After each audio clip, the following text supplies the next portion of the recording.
गरीब माँ के घर आई दो अमीर बेटियां।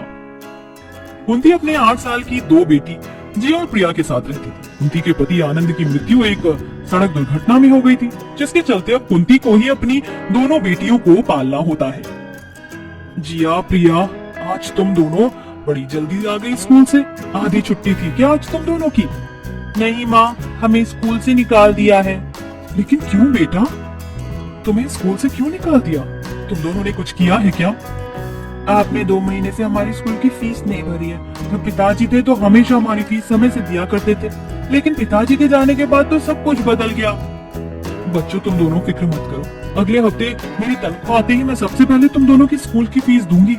जितनी आपकी तनख्वाह है उसमें तो हम दोनों में से किसी की भी फीस नहीं जाएगी। आप रहने दो, आप हमारा स्कूल से नाम ही कटवा दो।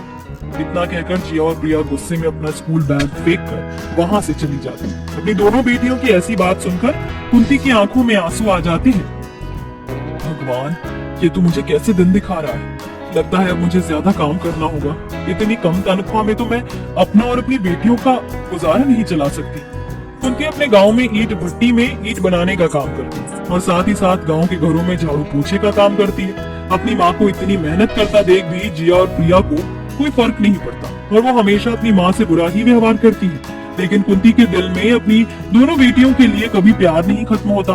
कुंती का दिन रात मेहनत करके अपनी दोनों बेटियों को पालती थी। समय गुजरता है और दोनों बेटियां जवान हो जाती हैं और वहीं कुंती बूढ़ी हो जाती है। जिया, प्रिया, उठ गई तुम दोनों?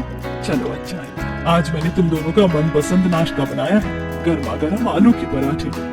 क्या माँ, आज फिर से आलू के पराठे? हमारे लिए कभी सैंडविच वगैरह भी बना दिया करो, जब देखो सिर्फ आलू के पराठे बना देती हो। हमारे दोस्तों को देखा है आपने? उनके घर में हर दिन अलग अलग तरह के नाश्ते बनते हैं, कभी इटालियन, मैक्सिकन तो कभी चाइनीज, लेकिन एक हमारा ही घर है जिसमें हर दूसरे दिन आलू के पराठे बनते हैं। बेटा, तुम दोनों तो जानती हो ना कि मेरी तनख्वाह कितनी है। इतने सारे काम करने के बावजूद भी इतनी तनख्वाह में घर का गुजारा ही बड़ी मुश्किल से चल पाता है। ऐसे में मैं तुम लोगों के लिए इतना महंगा महंगा खाना कैसे बनाऊंगी? हमें नहीं पता, हमें तो बस यही खाना है। इतना कहकर जिया और प्रिया गुस्से में वहाँ से चली जाती है। आज भी मेरे बच्चों ने मेरी वजह से नाश्ता नहीं किया, लेकिन मैं भी क्या करूँ? मैं कहाँ से लाऊंगी इतने पैसे जो मैं उनके लिए इतना अच्छा अच्छा खाना बना सकूं?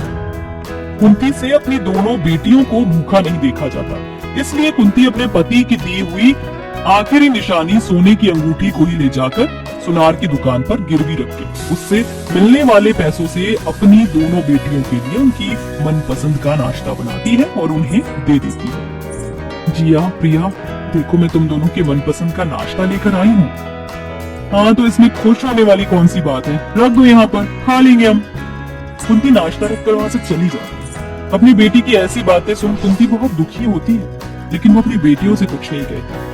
समय गुजरता है और अब जिया और प्रिया दोनों ही शादी के लायक हो जाती है, जिसके चलते कुंती अपनी दोनों बेटियों की शादी एक बड़े से परिवार में तय कर देती है। जिया, प्रिया, तुम दोनों की शादी अब तय हो चुकी है। कुछ दिनों में तुम दोनों इस घर को छोड़कर हमेशा के लिए चली जाओगी, इसलिए मैं चाहती हूँ कि तुम्हारी शादी से पहले तुम घर के सारे काम सीख जाओ।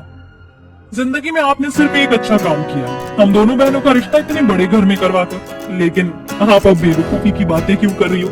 इतने बड़े घर में हमारी शादी होने वाली है तो हमें काम करने की क्या जरूरत पड़ेगी? इसलिए हम तो बस अब आराम करेंगे। कुंती उन्हें समझाती है, लेकिन जिया प्रिया किसी काम को हाथ नहीं लगाती। समय गुजरता है और शादी के दिन करीब आ रहे होते हैं, जिसके चलते कुंती अपने गांव के सेठ और जमींदार से काफी पैसे उधार लेती है और अपनी दोनों बेटियों की शादी बड़ी धूमधाम से करती है। कुंती अपनी दोनों बेटियों की शादी में किसी भी तरह की कोई कमी रहने नहीं देती। शादी के बाद जिया और प्रिया अपने ससुराल में बड़े ऐशो आराम से रहती हैं, लेकिन वहीं कुंती के इतना कर्ज लेने की वजह से अब इस उम्र में भी कुंती को बड़ी मेहनत करके कर्ज चुकाना पड़ता है। लेकिन इस बारे में जिया और प्रिया को कोई भी खबर नहीं होती। जिया, प्रिया बहू, तुम दोनों की शादी को 1 महीना हो चुका है, लेकिन तुम दोनों अभी तक पग फेरे के लिए अपनी माँ के घर नहीं गई। हम चले जाएंगे, आप क्यों इतनी फिक्र कर रही है? पग फेरे की ही तो रस्म है, आज नहीं तो कल हो जाएगी। और हमें अब उस घर में जाने का मन नहीं करता। भला इतने ऐशो आराम को छोड़कर कौन उस गरीबी में जाएगा? तुम्हारी माँ गरीब जरूर है, लेकिन उन्होंने बचपन से तुम्हें पाल पोस कर बड़ा किया है। तुम अपनी माँ के बारे में ऐसा कैसे कह सकती हो? मुझे नहीं पता, आज ही तुम दोनों पगफेरे की रस्म के लिए अपने मायके जाओ। ऋषभ, मोहन, जिया और प्रिया को उनके मायके छोड़ आओ। अपनी सास की बात सुनकर जिया और प्रिया का मुंह बन जाता है, जिसके बाद उन्हें ना चाहते हुए भी अपने पतियों के साथ उनके मायके जाना पड़ता है। जिया और प्रिया अपनी बड़ी सी गाड़ी से उतरती हैं और अपने घर की तरफ जाती हैं, जहां वो देखती हैं कि उनके घर पर ताला लगा हुआ है। कि तभी वहां उनकी पड़ोसन बिरला आ जाती है। अरे जिया प्रिया बेटा, तुम दोनों यहाँ 1 महीने बाद देख रहे हो तुम दोनों, कैसी हो तुम दोनों? इतने अमीर घर में शादी होने के बाद हम दोनों कैसी होंगी, ये तो आपको पता ही होगा।